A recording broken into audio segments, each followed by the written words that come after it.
Crianças no culto. Bom, antes de tudo quero dizer que eu respeito, admiro, reconheço o trabalho sério que muitas igrejas têm feito ao retirar as crianças para falarem ao coração delas ali no momento da pregação. Eu já pensei assim, mas hoje tenho um entendimento diferente e eu vou só compartilhar a minha opinião. Primeiro pensemos na natureza do culto. O culto é uma celebração da aliança que Deus tem conosco em Cristo Jesus. E o culto tem elementos determinados por Deus para abençoar toda a igreja, adultos e crianças. E o elemento principal é a pregação da palavra de Deus. E é justamente nesse momento que nós retiramos as crianças e pelo menos um ou dois adultos para estarem ali com aquelas crianças. Segundo, Deus convoca a todos. Deus sempre convocou adultos, crianças, toda a família para estar na sua presença em culto em todo o tempo, louvando e adorando ao Senhor. Você vê famílias no Antigo e no Novo Testamento cultuando a Deus.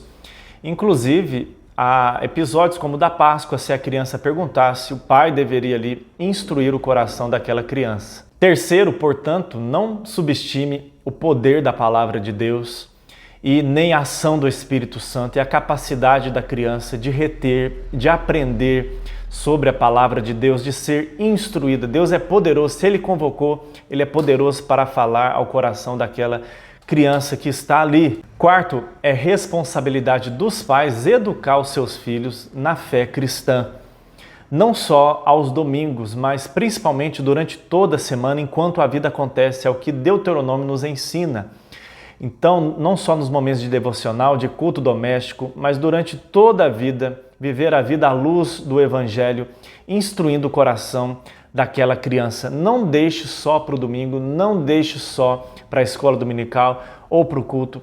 Ali também é um momento de aprender, mas você deve fazer isso em casa diariamente. E a autoridade que os pais têm sobre os filhos e o tipo de relacionamento é diferente daquele que o pastor ou um professor de escola dominical tem.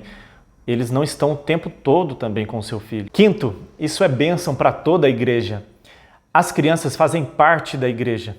E a igreja, ela é bela justamente por ser composta por idosos, adultos, jovens, crianças. E é muito bom nós estarmos juntos, aprendendo a amar uns aos outros, ajudar uns aos outros, tolerarmos uns aos outros, aprendermos uns com os outros. A presença da criança alegra a igreja, é sinal de que Deus tem sido bondoso conosco, que há fertilidade. Claro que a gente tem que conter os excessos, até para ensinar as crianças a se comportar. Crianças menores podem ser retiradas um momento para se acalmarem, depois retornarem.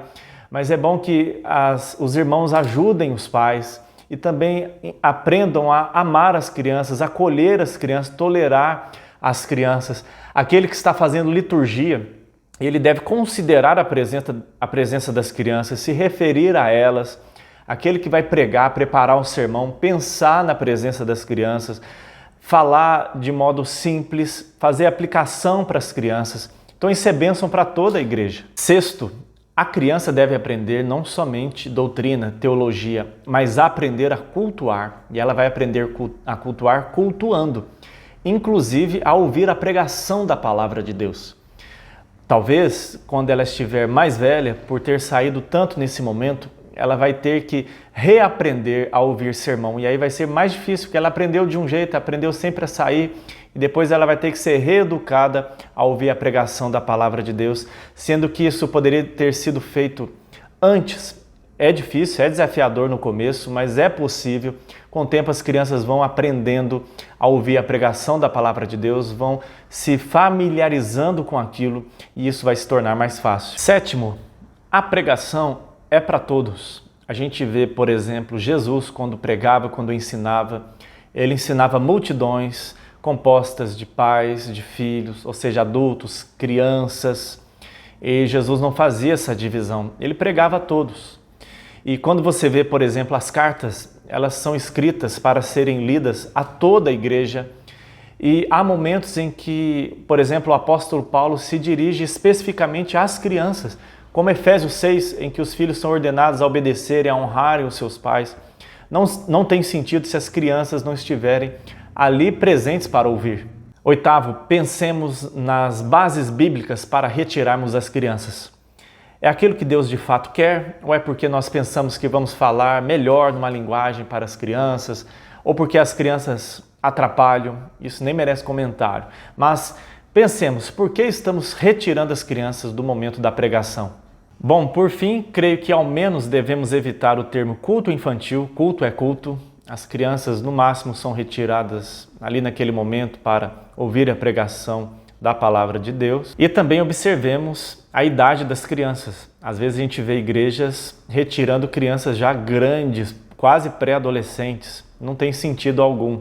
Se for uma criança menorzinha, até que vai, mas crianças já grandes, aí acho que já extrapolou. Um bom recurso que pode ser utilizado é você levar um roteiro, ou a igreja proporcionar esse roteiro, pode ser adequado a diversas idades, para a criança ir acompanhando o sermão, um auxílio para os pais, porque os pais devem conduzir o filho durante o culto. Agora nós vamos orar, agora nós vamos ler a palavra de Deus, agora nós vamos ouvir a pregação e acompanhar ali a pregação junto com o seu filho. E algo que você pode fazer é preencher esse roteiro, colocando o texto, o título do sermão, o tema, os pontos principais, pode até fazer uma ilustração. E isso pode ser usado depois, inclusive, no culto doméstico, você remoer esse sermão durante a semana toda. Bom, que Deus nos abençoe e nos ajude a cuidar dos nossos pequeninos, que não só serão, mas já são a Igreja de Cristo. Que Deus nos ajude nessa maravilhosa e desafiadora tarefa.